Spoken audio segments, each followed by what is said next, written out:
Compatriotas, un inmenso abrazo a la distancia. Se les acabó el tiempo. Los politiqueros de la autodenominada Comisión Anticorrupción dijeron que se habían perdido 36.000 millones de dólares por corrupción generalizada. 36.000 millones de dólares. Eso es 36% del total de producción del PIB. Si hubiese 1.000 corruptos, significa 36 millones por corrupto. ¿Cómo es que no se encontraba antes esa plata, esas cuentas? En el país cualquiera habla cualquier tontería y el medio es tan mediocre, la prensa tan falta de profesionalismo, el nivel político tan bajo que nadie aclara estas cosas. Esto lo repitieron los traidores de Carondelet, su prensa corrupta, la fraudulenta presidenta de la Asamblea Nacional, entre muchos otros. Y hace más de un mes, Fiscalía, de la forma más impertinente, ordena buscar nuestras cuentas secretas, mis cuentas secretas. Y le tomé la palabra. Y le pusimos plazo, por inútiles que sean, un mes más que suficiente para encontrar las dichosas cuentas. Plazo que acabó el día de ayer y no encontraron nada, ni encontrarán. Saben que todo fue una gran farsa. ¿Quién es corrupto si no es para enriquecerse? ¿Acaso una lucha sincera contra la corrupción no debieron empezar encontrando las cuentas de los corruptos? No lo hicieron, porque sabían que mentían. Jamás hubo corrupción generalizada. Eso lo dice ahora Moreno. 6 años como vicepresidente en corrupción generalizada. O era cómplice, o era tonto, o está mintiendo. Jamás encontrarán enriquecimiento ilícito de los líderes históricos de la Revolución Ciudadana. Utilizaron la sagrada lucha contra la corrupción para engañar a nuestra gente, para repartirse la patria. Empezaron con Jorge Glass, un obstáculo en sus planes. Desde el inicio de este nefasto gobierno, el objetivo fue quitarle la vicepresidencia a como diera lugar. Para ello y para todo, han tenido la complicidad de la prensa corrupta, la mayor culpable de lo que pasa en el país. Sin ella, este gobierno tan mediocre, no fuera absolutamente nada.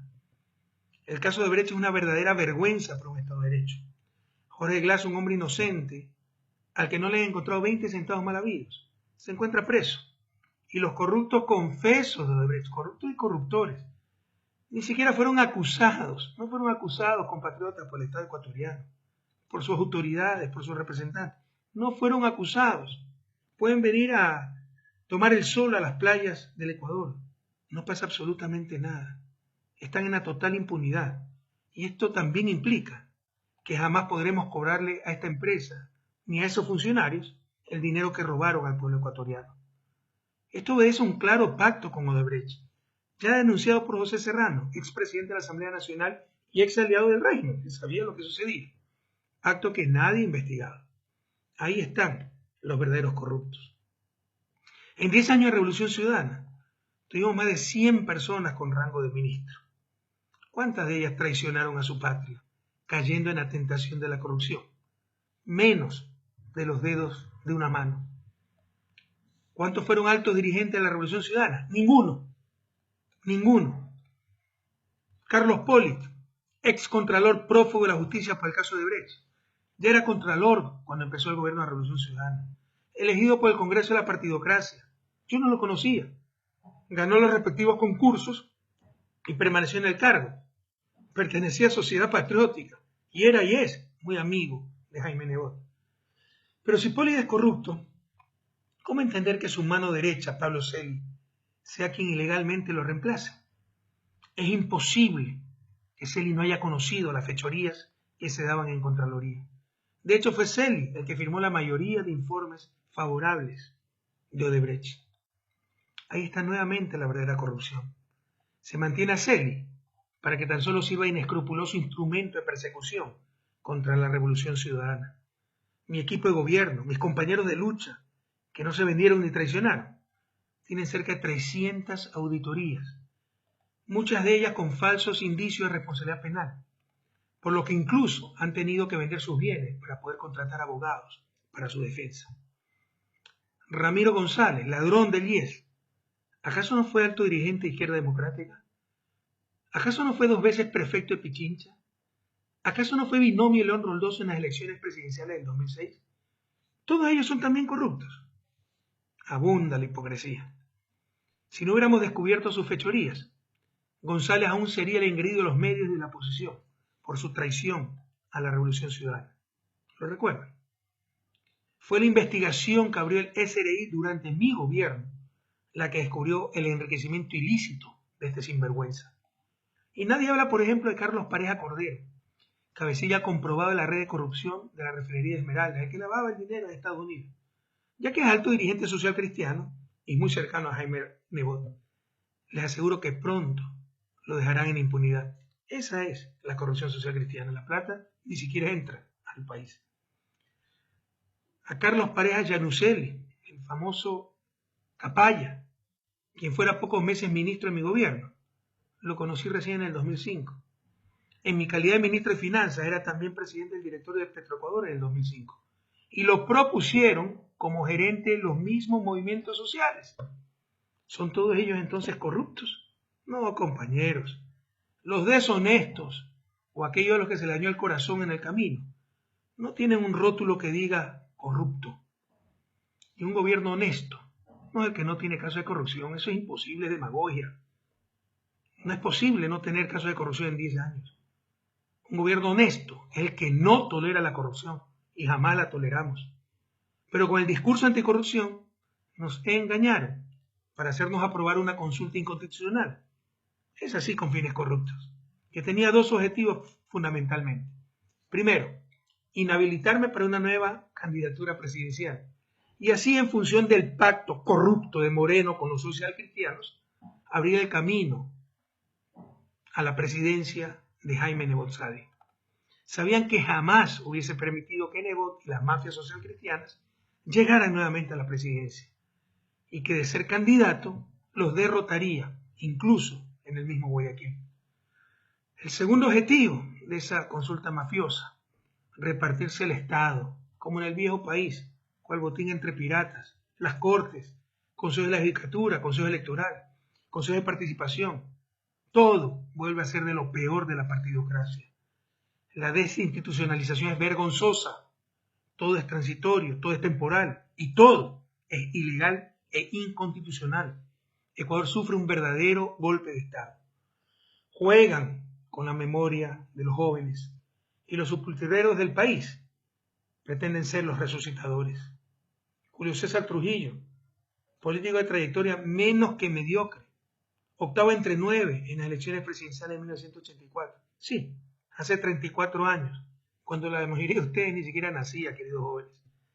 A quien una de las mentes más agudas de la historia del país, Carlos Julio Arosemena Monroy, le dio el título de mamarracho con barba. Ese político mediocre pretende ser dueño del país, con la complicidad del gobierno y de la prensa, para repartirse el Estado en medio de las más repugnantes componentes. Marcelo Merlo, el contralor de Febres Cordero, el que probablemente aprobaba los gastos reservados para torturar y desaparecer a nuestros jóvenes, con empresas y cuentas offshore, ahora presidente del Consejo de la Judicatura Temporal, dueño de la justicia. Y como vicepresidente de este espurio organismo, Aquiles Rigail, el binomio de Rodrigo Borja en 1984 también, queridos jóvenes. Estamos hablando de hace 34 años. La inmensa mayoría del pueblo ecuatoriano ni siquiera nacía. Binomio Rodrigo Borja, a quien apenas perdió la elección, lo traicionó y se fue a formar parte del gobierno de Febres Cordero, faltando a los más elementales principios de ética política. Y tantos otros ídolos con pie de barro, representantes del viejo país, que nos ha traído, nos ha resucitado la prensa corrupta y los traidores. Se ha perdido realmente la vergüenza. Ahora tenemos un presidente que gana 3 sueldos. 3 sueldos. Un gabinete donde se venden los ministerios a $1,5 millones. Se lo denunció y nadie investigó. Y la peor de las corrupciones, un gobierno que utiliza el poder no para el bien común, sino para beneficio personal y grupal, pasándole la factura a la clase media y a los más pobres, con, por ejemplo, el incremento del precio de los combustibles, cuando se ha recuperado el precio del petróleo, ¿quién lo puede entender? Claro, para pagar las exoneraciones de impuestos, los regalos, las corruptelas, la ineficiencia, la mediocridad. ¿Quién puede entender los ajustes después de que regalaron más de 1.300 millones de dólares en remisiones tributarias muy mal hechas? Remisiones tributarias a los más poderosos del país. Y miles de millones más regalaron en exoneración de impuestos a la supuesta inversión extranjera, que no es otra cosa que la plata de los mismos de siempre, que la tienen escondida en los paraísos fiscales y triangulan. Entonces ellos mismos deciden exonerarse de impuestos y ahí traen la platita al país, si es que la traen, disfrazada de inversión extranjera cuando es plata de ecuatorianos, que la sacaron a paraísos fiscales. Corrupción es haber jugado con la buena fe de nuestra gente, haber ofrecido centenas de miles de casas y empleos y ver tan solo cómo se deterioran los servicios públicos, la infraestructura, cómo se pierden cada día más puestos de trabajo, cómo se desmantela al Estado, cómo se jugó con esa ama de casa, con esa empleada doméstica, con ese sencillo obrero, con ese campesino, con ese indígena, con ese afro, con ese montubio, con ese profesional, con ese empresario honesto, con ese artesano, con ese comerciante informal, con ese transportista, con las mujeres de la patria, como se jugó con todos nosotros. No nos dominarán por la fuerza, sino por la ignorancia, nos decía el gran Simón Bolívar. A despertar, ecuatorianos, a liberar la patria, a sacar a este gobierno traidor, inepto y corrupto. Hasta la victoria siempre, compañeros.